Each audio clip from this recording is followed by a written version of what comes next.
Assalamualaikum warahmatullahi wabarakatuh. Hai guys, gimana kabarnya? Kali ini saya akan membahas materi tentang sejarah psikologi kepribadian. Tepatnya sejarah usaha untuk menyusun teori psikologi kepribadian. Usaha untuk menyusun teori psikologi kepribadian ini terbagi menjadi dua, yakni usaha yang bersifat prailmiah dan usaha yang bersifat ilmiah. Terdapat 6 usaha yang masih bersifat prailmiah. Yang pertama adalah cirologi atau ilmu gurat-gurat tangan. Dasar pikiran dari pengetahuan ini adalah penyataan bahwa gurat-gurat tangan orang tidak ada yang sama satu sama lain. Macamnya adalah sebanyak orangnya.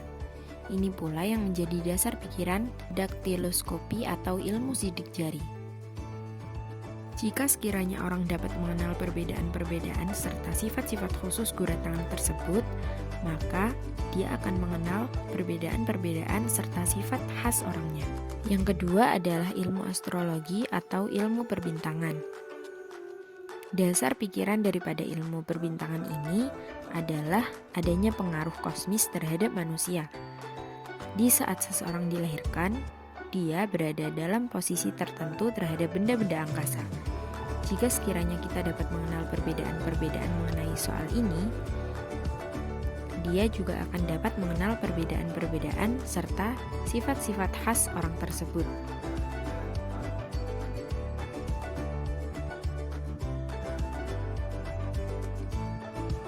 Yang ketiga ada grafologi atau ilmu tentang tulisan tangan.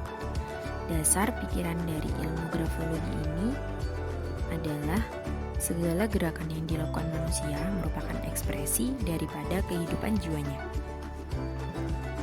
Kalau sekiranya orang dapat mengetahui keadaan khusus tulisan seseorang dengan baik, berarti dia juga dapat mengenal keadaan khusus kepribadian si penulisnya.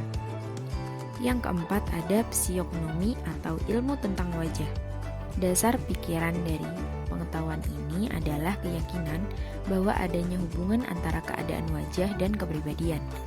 Hal-hal yang tampak pada wajah dapat dipergunakan untuk membuat interpretasi mengenai apa yang dikandung dalam jiwa.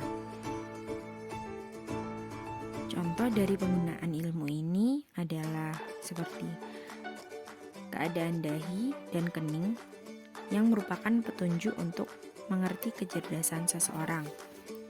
Hidung dan pipi adalah bagian yang dapat memberikan tanda mengenai halus atau kasarnya perasaan seseorang.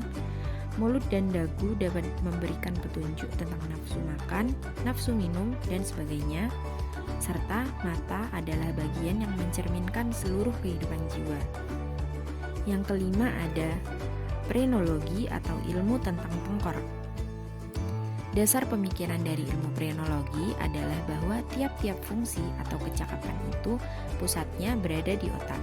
Dan jikalau salah satu atau lebih dari kecakapan itu keberadaannya luar biasa, maka pusat di otak itu pun luar biasa besarnya. Akibat hal ini adalah bentuk tengkorak terubah oleh pusat yang besar tersebut, sehingga adanya tonjolan-tonjolan. Dengan mengukur secara teliti tonjolan tersebut, dapat ditarik kesimpulan tentang kecakapan-kecakapan atau sifat orangnya.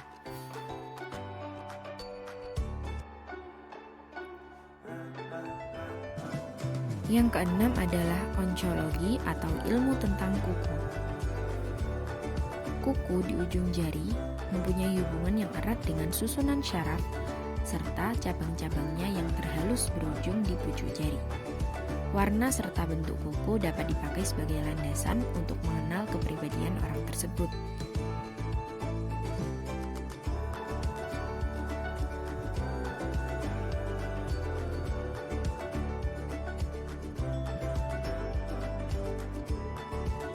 Topik pembahasan dalam usaha ilmiah ini adalah ajaran tentang cairan badaniah yang dirumuskan oleh Hippocrates dan selanjutnya disempurnakan oleh Galenus.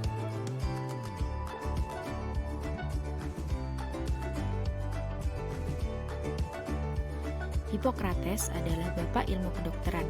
Ia terpengaruh oleh kosmologi Empedokles.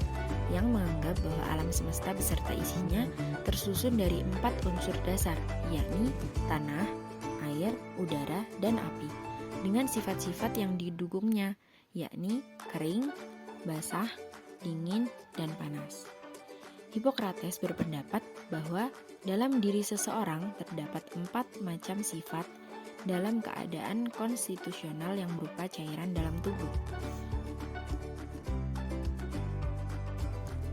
4 macam sifat dalam keadaan konstitusional tersebut antara lain adalah: yang pertama, sifat kering dalam chloe atau empedu kuning. Yang kedua, sifat basah dalam melanchloe atau empedu hitam. Yang ketiga, sifat dingin dalam phlegma atau lendir. Dan yang keempat, sifat panas dalam sanguis atau darah. Keempat cairan tersebut ada dalam tubuh dengan proporsi tertentu, dan cairan tersebut harus sesuai dengan proporsi yang selaras atau normal. Pemikiran Hippocrates ini kemudian disempurnakan oleh Galenus. Galenus membeda-bedakan kepribadian manusia atas dasar keadaan proporsi campuran cairan-cairan tersebut. Ia sependapat dengan Hippocrates bahwa di dalam tubuh manusia terdapat 4 macam cairan, yakni chloe, melanchloe, phlegma, dan sanguis. Dan bahwa cairan-cairan tersebut adanya dalam tubuh manusia secara teori dalam proporsi tertentu. Jikalau suatu cairan adanya dalam tubuh itu melebihi proporsi yang seharusnya atau menjadi dominan, maka akan mengakibatkan adanya sifat-sifat kejiwaan yang khas. Sifat-sifat kejiwaan yang khas ini ada pada seseorang sebagai akibat dari dominannya salah satu cairan badannya itu, yang oleh Galenus disebut dengan temperamen. Jadi, dengan dasar pikiran yang telah dikemukakan itu, sampailah Galenus pada penggolongan manusia menjadi 4 tipe temperamen. Tipe temperamen ini antara lain adalah koleris, melankolis, phlegmatis, dan sanguinis. Kemudian, apa pengaruh ajaran Hippocrates dan Galenus ini? Ajaran Hippocrates yang kemudian disempurnakan oleh Galenus itu tahan uji sampai berabad-abad. Pendapatnya lama sekali diikuti oleh para ahli, hanya dengan variasi yang berbeda-beda. Bahkan sampai dewasa ini pun pengaruh itu masih sangat terasa. Lama-kelamaan latar belakang kefilsafatannya, yakni adanya kesatuan dalam seluruh kosmos, ditinggalkan, dan sebagai akibatnya terdapat adanya 2 garis perkembangan, yakni yang pertama, menekankan pentingnya kejasmanian, yaitu teori-teori konstitusional. Dan yang kedua, menekankan pentingnya segi kejiwaan, yaitu teori-teori temperamen.